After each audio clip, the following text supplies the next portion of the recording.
I thought the opening dogfight in this episode was great. It all felt very small scale and low budget, but it was still incredibly engaging. And Mandy's one-liner of "that's my line" and the pilot screaming as he died in the explosion was all the perfect level of cheese for me.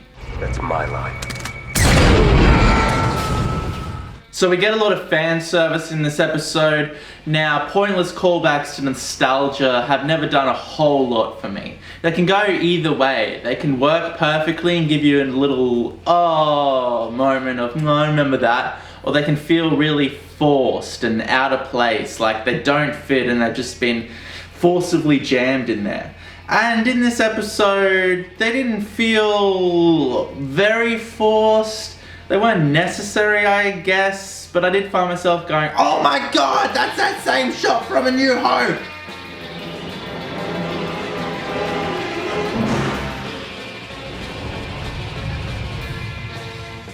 Mos Eisley? I remember episode 4!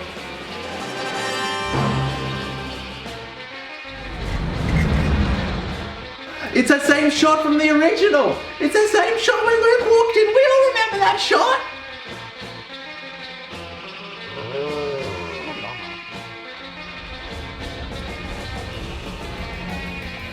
Mandy should know better than to leave Baby Yoda in the ship with the bay doors open and just go on an adventure. That would be like me going to work and leaving my daughter in bed with my front door wide open. Now this is addressed in the episode. Some lady's like, you're not being a good dad. So you know, he is struggling with this whole forced fatherhood thing and he is learning how to deal with this child better and better as the story progresses. This spaceport owner did feel a little bit off to me. She felt like she would have fit better in a 90s sitcom rather than Star Wars. Now she wasn't super annoying, she didn't piss me off every scene that she was in or ruin the episode for me or anything. She just felt a little bit out of place in the Star Wars universe for me. You damage one of my droids, you'll pay for it. Just keep them away from my ship. Yeah? You think that's a good idea, do you? Let's look at your ship. I'd stay in that ship if I were you. BAM! She shoots Baby Yoda. Roll credits. The series is over. I did enjoy how the cantina has changed in the few years since we've seen it, or probably more than few. It's probably been like 15 years since we've seen it in A New Hope, something like that. Either way, back then it was energetic and bustling and a thriving habitat with all these eclectic creatures within it. Now it looks like they're struggling to pay rent. It's empty and desolate, there's no music and it's all down and depressing, and I enjoyed that little change and it didn't feel forced to me in this sequence.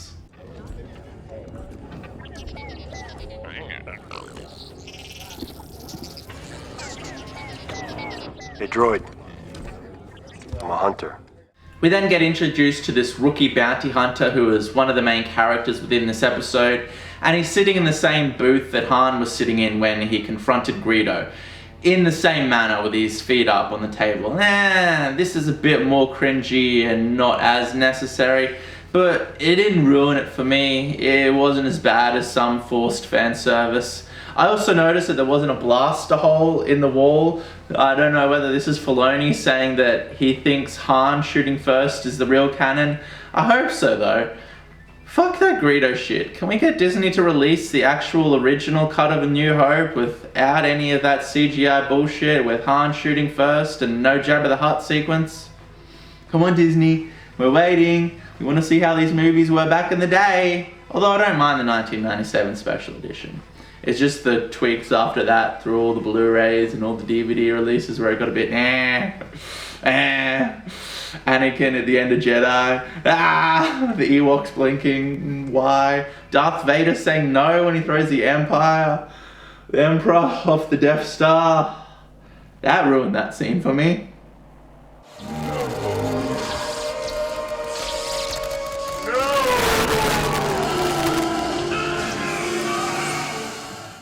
Now this rookie bounty hunter is charismatic and enjoyable to a degree. He seems young and full of energy, and he does have some level of charisma, but he's also irritating and slimy and arrogant to a degree.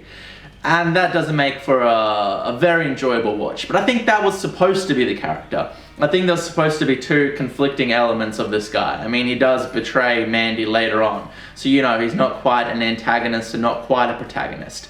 And I thought that the actor that played this character did a good job of balancing these two elements, the charisma and the slimy arrogance, well. This is my first job. You can keep the money, all of it. I just need this job to get into the guild. I thought it was weird that the Mandalorian didn't ask how much the job was paying before he agreed to help this rookie bounty hunter. And then the rookie bounty hunter guy just goes and destroys the tracking fob. This obviously would have provided more in-depth information the closer they got to the target. If I was Mandy at that point, I would have been like, what the fuck, man? I'm out. You're on your own, eh? Why would you do that? He doesn't trust him. I get it. Also, how flimsy is his tracking fob? You just hit it against the wall and it explodes. Could you imagine if you dropped your phone and it exploded, or the remote control and it just exploded? That's just poor design. And give me the tracking fob.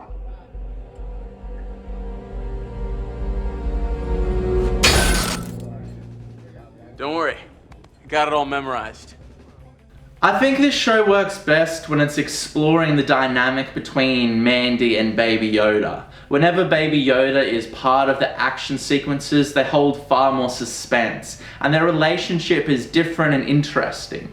For example, Lone Wolf and Cub never had long periods of time where father and son were split up, and I think that this show should also follow that formula closely. For the most part, Baby Yoda was in daycare during this episode, and it didn't feel the same to me. It's about that relationship and those moments for me, and the action sequences where Mandy is trying to destroy the antagonists and protect the baby is where it all really starts to work and bring me in. Here you are.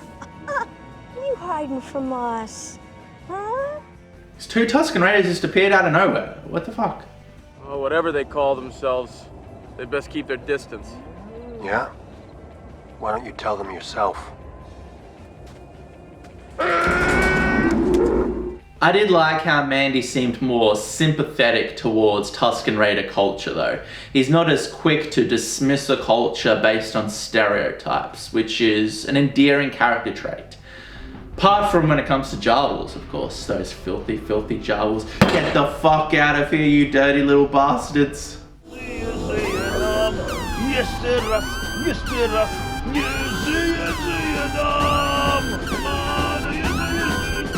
The geography that's set up for this second to last action set piece was really effective in my opinion. You have the high ground with a sniper, and you have our heroes hiding out with a long stretch of desert going up towards the battle. This all really works. You know exactly what's happening, you know the stakes, and it's an interesting action set piece. Get down! Commando! The speeder sequence was also very enjoyable for me. I love the flares as a tactic, and I also once again enjoyed Mandy coming up short in this conflict. I always love when he doesn't quite get there.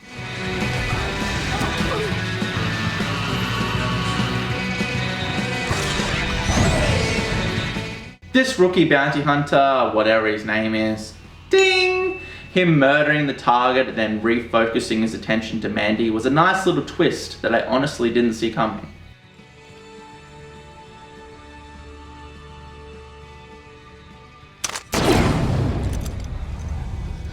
This final act was set up really well. It intensified my immersion as soon as Baby Yoda was put into the fray and thrown into this situation. I realized that he can't be the sole source of suspense for every action sequence, but you know, throughout this episode I was kind of like, yeah, this is cool, this is fun, and then as soon as he's thrown into the danger, once again I'm just completely immersed. I'm like, what are you gonna do, Mandy? What are you gonna do? How are you gonna save your little green friend? Looks like I'm calling the shots now. Huh, partner? Drop your blaster and raise him. Oh, Beggar's Canyon. I recognize those words. I don't know. Drag it to Beggar's Canyon. Luke, at that speed, would you be able to pull out in time? Be just like Beggar's Canyon back home. So when I first watched the end sequence to this episode, I was just like, okay, some guy. But then the internet was like, Boba Fett! It's Boba Fett! We all know it's Boba Fett! And yeah, there's these spur samples when he's walking over, which is completely mirrored in this scene from Empire. Check it out.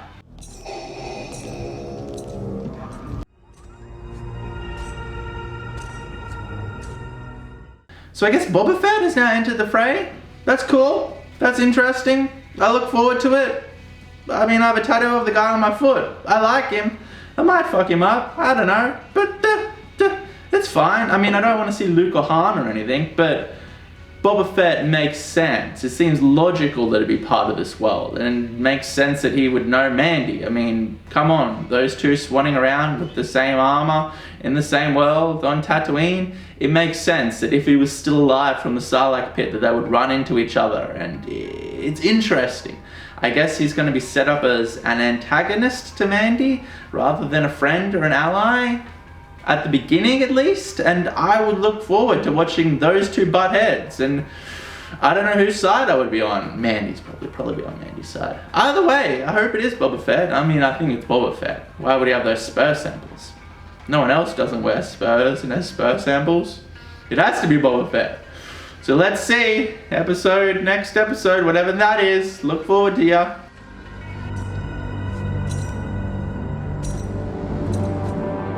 In conclusion, a lot of people have been saying these last two episodes have been filler and they haven't really enjoyed them.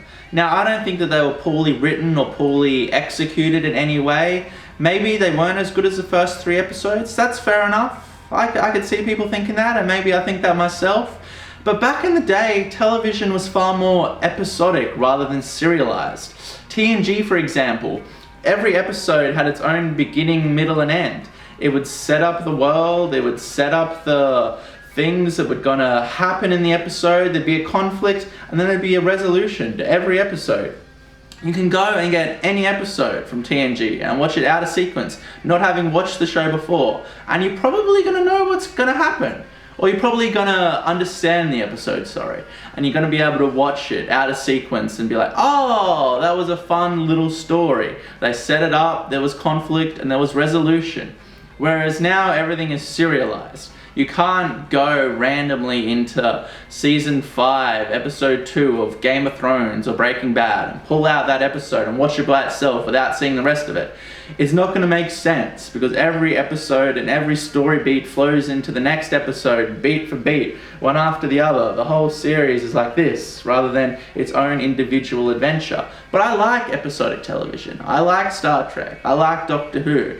I like the idea of this more old school idea of storytelling and having these little individual episodes by themselves. I thought that they worked. I didn't think they were bad. I didn't think they were as good as the first 3 episodes, but they weren't poorly written and they were finely directed. They were alright. You know, I do feel like the last 3 episodes of this series though should connect and should tell a in-depth and more conclusive and fleshed out conclusion to this season. But I'm fine with these 2 little episodes in the middle. They're fine. Alright guys, thank you for watching, and really help out if you could all like, subscribe, and in the comments tell me how I got all the facts wrong and how my opinion is null and void. Thank you and good night.